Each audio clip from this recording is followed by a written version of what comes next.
ಏನ್ ಗುರು ನಮ್ಮ ಸ್ಟೇಟ್ ಯೂತ್ಗಳು ಏನು ಮಾಡ್ತವ್ರೆ? ಸಿಸ್ಟಮಲ್ಲಿ ಇರೋದನ್ನ ಸರಿನೋ ತಪ್ಪೋ ಅಂತ ಕ್ವಶನ್ ಮಾಡೋದನ್ನೇ ಬಿಟ್ಬಿಟ್ಟವ್ರೆ. ನಾನು ಇವಾಗ ಹೇಳೋ ಪಾಯಿಂಟ್ನ ಕೇಳಿಸ್ಕೊಂಡ್ರೆ ನಮ್ಮ ದೇಶದಲ್ಲಿ ಇಷ್ಟೆಲ್ಲ ಆಗ್ತಿದೆಯಾ ಅಂತ ಕೇಳ್ತೀರಾ. First, what is happening to our vehicles? E20 petrol ಅಂತ ಎಥನಾಲ್ ಮಿಕ್ಸ್ ಮಾಡಿ ನಮ್ಮ ಗಾಡಿ ಇಂಜಿನ್ಗಳೆಲ್ಲ ಹಾಳು ಮಾಡ್ತಿದ್ದಾರೆ. ಅದು ಬಿಡಿ, ಅದು ಸ್ವಲ್ಪ ಮೇಂಟೆನೆನ್ಸ್ ಇಶ್ಯೂ ಅನ್ಕೊಳ್ಳೋಣ.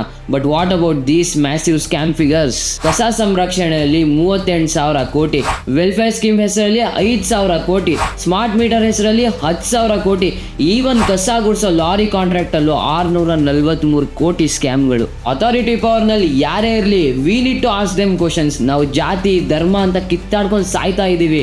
ಇನ್ನೊಂದ್ ಕಡೆ politicians are making multi crore money for their kids. Look at our state's reality. ಮಂಡ್ಯದಲ್ಲಿ 300 ಗವರ್ನಮೆಂಟ್ ಸ್ಕೂಲ್ಸ್ ಕ್ಲೋಸ್ ಆಗಿದೆ. ಸರ್ಕಾರಿ ಶಾಲಾ ಆಸ್ಪತ್ರೆಗಳ ಕಂಡೀಷನ್ ವರ್ಸ್ಟ್ ಆಗಿದೆ. ಬಿಡದಿಲಿ ರೈತರು ಜಮೀನಿಗಾಗಿ ಹೋರಾಟ ಮಾಡ್ತಿದ್ದಾರೆ. ಅಂಡ್ ಬೆಂಗಳೂರು ರೋಡ್ಸ್ ಅಂದು ಕೇಳಂಗೆ ಇಲ್ಲ ಬಿಡಿ. ಸಿವಿಕ್ ಸೆನ್ಸ್ ಅಂದು ಝೀರೋ ಆಗಿದೆ. ಟ್ರಾಫಿಕ್ ರೂಲ್ಸ್ ಫಾಲೋ ಮಾಡಲ್ಲ. ಕಸ ಎಲ್ಲಂದ್ರೆ ಅಲ್ಲಿ ಬಿಸಾಕ್ತಾರೆ. ಫಸ್ಟ್ ಪಾರ್ಟ್ ಏನಂದ್ರೆ, ತಮಿಳುನಾಡಲ್ಲಿ ಯೂತ್ ಸೇರ್ಕೊಂಡು ಸಿಸ್ಟಮ್ನೇ ಕ್ವಶನ್ ಮಾಡಿ ಚೇಂಜ್ ತಂದ್ರು.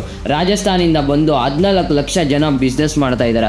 ಬಟ್ ನಮ್ಮ ಸ್ಟೇಟ್ ಯೂತ್ಗಳು ಯಾಕೆ ಬಿಸ್ನೆಸ್ ಮಾಡ್ತಿಲ್ಲ? ಸುಮ್ಮನೆ IPL ಬೆಟ್ಟಿಂಗ್, ರಮ್ಮಿ ಸರ್ಕಲ್ ಮತ್ತು ರೀಲ್ಸ್ ಅಲ್ಲೇ ಲೈಫ್ ಪಾಸ್ ಮಾಡ್ತಿದ್ದಾರೆ. ಫ್ರೀಡಮ್ ಬರೋಕ್ಕಿಂತ ಮುಂಚೆ ಯೂತ್ಗೆ ಇದ್ದ ಹೋರಾಟದ ಮನೋಭಾವ, ಆ ದೇಶಭಕ್ತಿ ಈಗಿನ ಜನರೇಷನ್ ಅಲ್ಲಿ ಕಂಪ್ಲೀಟ್ ಆಗಿ ವ್ಯಾನಿಶ್ ಆಗ್ಬಿಟ್ಟಿದೆ.